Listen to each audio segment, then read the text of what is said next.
છે મેયર સાહેબને, કમિશનર સાહેબને કે ઝીરો ગ્રાઉન્ડ ઉપર આવે, લોકોની પરિસ્થિતિ જોવે અને અહીંયા જો નજર નાખશે તો બધો ખ્યાલ આવશે.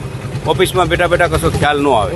પડે છે આજે પાણી ભરેલું છે એટલે અહીંયા લોકોને અવર જવરમાં તકલીફ છે. એટલે અમારી એઝ એ ડૉક્ટર મારી નમ્ર નિવેદન છે મેયર સાહેબને, કમિશનર સાહેબને કે ઝીરો ગ્રાઉન્ડ ઉપર આવે, લોકોની પરિસ્થિતિ જોવે અને અહીંયા જો નજર નાખશે તો બધો ખ્યાલ આવશે. ઓફિસમાં બેઠા બેઠા કશો ખ્યાલ ન આવે. Thank you. અને હવે આપણે ગટર કઈ રીતે પાણી અમારે આવે, હવે હાલું ક્યાં અત્યારે કેમ હાલું? અમારે અહીંયા પડી અમે લપટી છોકરાએ પડે એમાં નાના હાલે કેમ કાંઈક જવું રોડ ટપીને કેમ અમારે જવું? આ જો અહીં સાહેબને કહી રસ્તા જુઓ તમે પહેલાં કહી આનપા ખાડો ભર્યો હલાયું હેડ નહીં ક્યાંય કેમ હાલું અમારે કયો? રોડ હતું ત્યાં હલાતા, હવે ગટર કઈ રીતે હલાતું નથી, ખોદીને વયા ગયા, ખાડા ગાઈ કોને ઓલું કરશે? ગુરુવાળા કોઈ આવતા નથી. મારું નામ છે નીરવભાઈ ત્રિવેદી. સાહેબ હવે અમારે દર વખતેની આ તકલીફ છે પાણીની.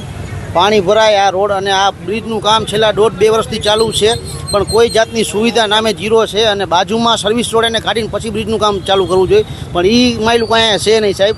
અને રોજે રોજ લગભગ 4-5 જણા અહીંયા પડે જ છે. આજે સવારમાં જ અહીંયા રિક્ષા પલટી મારી ગઈ હતી, એનો વિડીયો મેં ઉતારીને આ લોકોને દીધો હતો. એક એક્ટિવાવાળા 2 બહેનો જતા હતા, એ પડી ગયા હતા, એનું મેં એને આ લોકોને જાણ કરી હતી. પણ આ રોડ આ કોન્ટ્રાક્ટર આવે, એનો માણસ કોઈ પણ આવે એટલે સાહેબ ઉપર માટી નાખીને કપચી નાખીને વહી જાય. અને મેં એને જાણ કરી હતી 2-3 દિવસ પહેલાં આવ્યા ત્યારે કે આ કોઈ માન્ય નહીં રહે, આ ન ચાલે, કે ભાઈ વરસાદના પાણી ધોવાઈ જાય. તો એમને કીધું અમને અમારા સાહેબે મને આટલું જ કરવાનું કીધું છે, બીજું નહીં. એટલે મેં એને કીધું કે આ યોગ્ય નિકાલ કાયમી કરો તો આ થાય, બાકી આ તો ધોવાઈ જ જવાનું છે. એ લોકો સમજ્યા નહીં. આ 2 દિવસમાં જ સાહેબ આ પરિસ્થિતિ થઈ ગઈ છે. આજે સવારમાં જ એક રિક્ષા અને રિક્ષાવાળો માંડ બચ્યો સાહેબ, અને જોઈ કાંઈ એને જાણવાની થઈ હોત તો આની જવાબદારી કોણ લે? તંત્રને કોઈ પણ જાતની કાંઈ ઓલી જ નથી સાહેબ. આ કે કાયમી, અને અમારે કડિયાબડીમાં તો કાયમી આ પ્રશ્ન છે.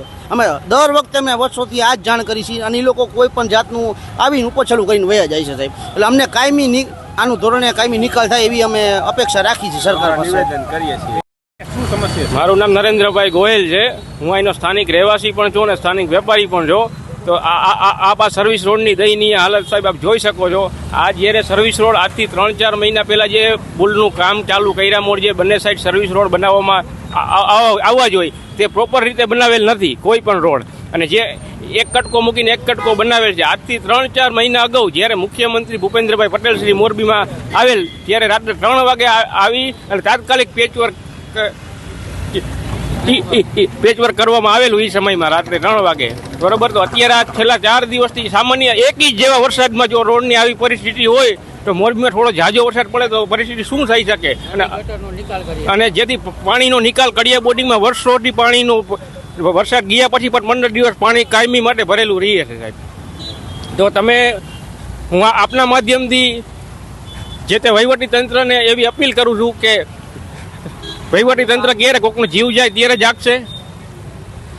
તો હું આપના માધ્યમથી એટલી જ તંત્રને વિનંતી કરું છું કે આનો નિકાલ યોગ્ય રીતે તાત્કાલિક કરી આપે.